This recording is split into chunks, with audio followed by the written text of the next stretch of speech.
So, how I made my mental health situation get better from being quite shit with actually, actionable advice and not just cookie cutter bullshit or whatever they call it.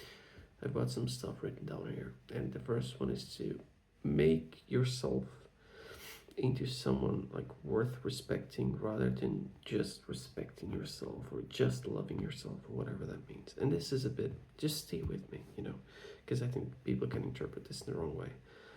This is said so often to, all these, it's not buzzwords, like buzz sentences of, oh, just believe in yourself, just like respect yourself, all of these things.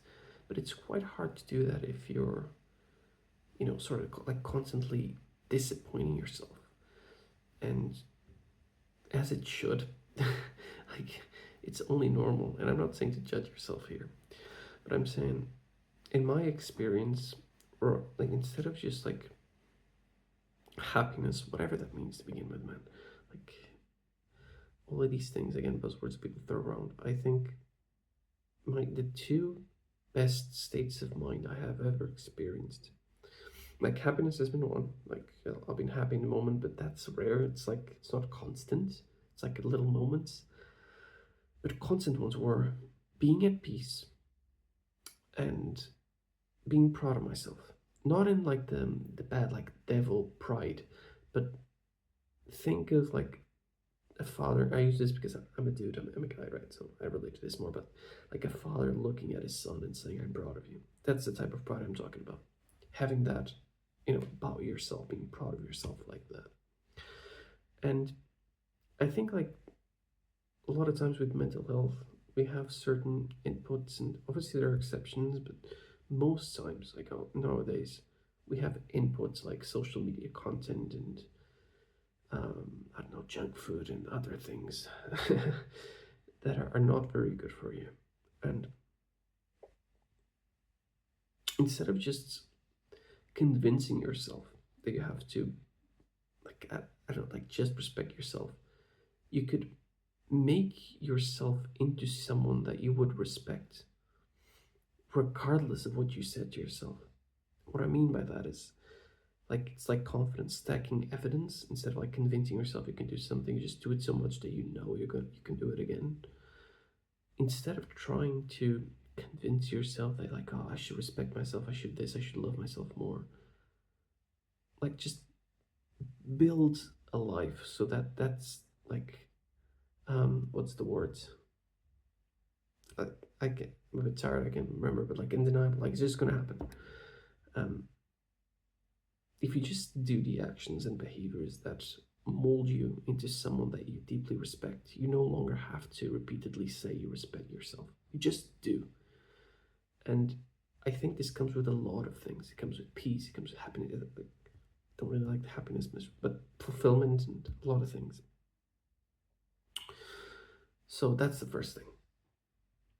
Oh yeah, the second one, man, like if your mental health is bad, there's like most of the times, or most cases, it's not something like clinical or even, and you might want to convince yourself that it is. But come on, you're just doing bad things for yourself. Like you just are. You're like I said, your inputs are not good, and you can also maybe the inputs are basically what you're taking in, and maybe you're not doing a lot like overall, so you're not getting a lot of stuff out. And in my opinion, very good days tend to lead to very good mental health. And very good days are days where your output is high on whatever you do. So, like your production, it can be talking to people, it can be even listening to people, and or working or studying or whatever. Output, something you do, is high, and inputs, especially things that don't serve you, are very low. Like that's when you have a good day, or sorry, when I have a good day. You know yourself better than I do, obviously. So you have to like cut out the bad things, and I'm not going to be extreme. I'm not going to say you have to cut it out like every single thing for them. Do what works for you. Experiment. Try. Can you reduce it to like imagine social media 1 hour a day? Can you do that? Can you like consistently? Okay, then and now try to do zero. Is that is that harder? Do you rebound? Okay, go back to one and just try to do that. Do that over one. period of time. Are you more extreme? You can use a little bit, you have to cut it out.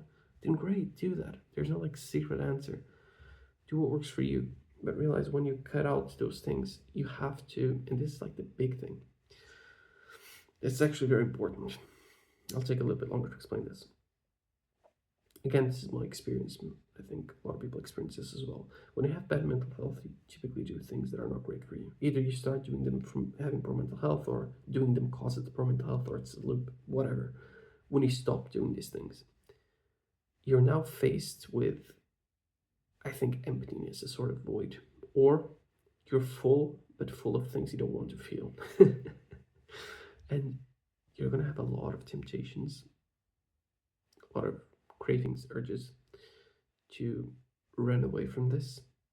And once again, go back to the bad things and to escape these emotions. But don't. You're making it harder for yourself, like you just are. And I'm not saying you have to sit through every single emotion you feel like a psychopath. But just realize those things are going to be there, and if they're not going to be addressed, they're not going away. They're not going away. They're going to become stronger. And when you cut out these bad things and the bad emotions come up, you're probably not going to sit around for 12 hours a day doing nothing. So the energy that you are putting into the bad things are going to have to be channeled somewhere else. And this is where I really recommend you have some sense of direction, like knowing where you're going, and don't just do things just for the sake of doing. That's fine when trying things out. Like, you try meditation because it's popular or whatever, and then you see if you like it. Like I personally recommend it a lot. But don't just be popular. You have to have a direction for things to, stick. You have to have a reason behind things, in my opinion. Or at least it certainly helps. So yeah, just cut out the bullshit activities and all that energy instead of just sitting around and feeling all those urges. Like, become even like obsessed with something else, even like with fitness or with meditation or with journaling, or even you start a business, whatever. Just dedicate yourself to something else. And the last thing is, like, these are hard things to do. Like, I get it, and I'm working on them myself even. But it's also, if it's the solution, then it's what we should care about. The last thing I would say is just ask yourself, like, look at your life, like, without like emotion, just look at it, and you're like, okay, when was I in a good place? When was I in a bad place? What were the things in common among those situations, among those phases of time? From what I did, from what happened to me, from what I had and didn't have. So as an example, if you constantly feel, I don't know, like lonely or something, then, well, it's quite obvious you're seeking connection. But even if it's not so obvious, let's go more into it. You'd look, okay, well, Jesus, I mean, let's say everything is right, but it's just that loneliness really creeps in, and your mental health is terrible. You think, well, what's going on here? And then you're like, oh, you look back, and you didn't have as many things before. But if you had more friends, and then you were happier, then you would prefer that life. You're like, okay, friends is what's missing, and then you go ahead and you work towards that. And people aren't really going to tell you this because it's hard. Most people are going to give you like the 3 best mental health habits, and that shit's fine. But if you're not addressing the core issue, it's like trying to, like, I don't know, hunt with like Nerf bullets, Nerf guns. It's going to bother the animal, but it's certainly not going to, make any real damage. Unless you hit him in the eye, maybe then. But yeah, just be like more pragmatic, and you don't have to do things in an extreme manner, like once, like bang. You can chop away at it. If it's friends, he doesn't need to be, I'm gonna make 10 fantastic friends this week. Good luck doing that. But it can be, maybe I'll start getting out of the house more times during the week, and then from that I'll go to one meetup, like the next week, just one. That's it. And then over time, if you just do that, things start shaping themselves up. But you have to do those things. So, yeah, that was mine, or is my actionable advice for improving your mental health. And yeah, there've been some things that I did that kind of worked. Um, there's more things, but those were the ones that came out of my head. So thanks for watching. Bye bye.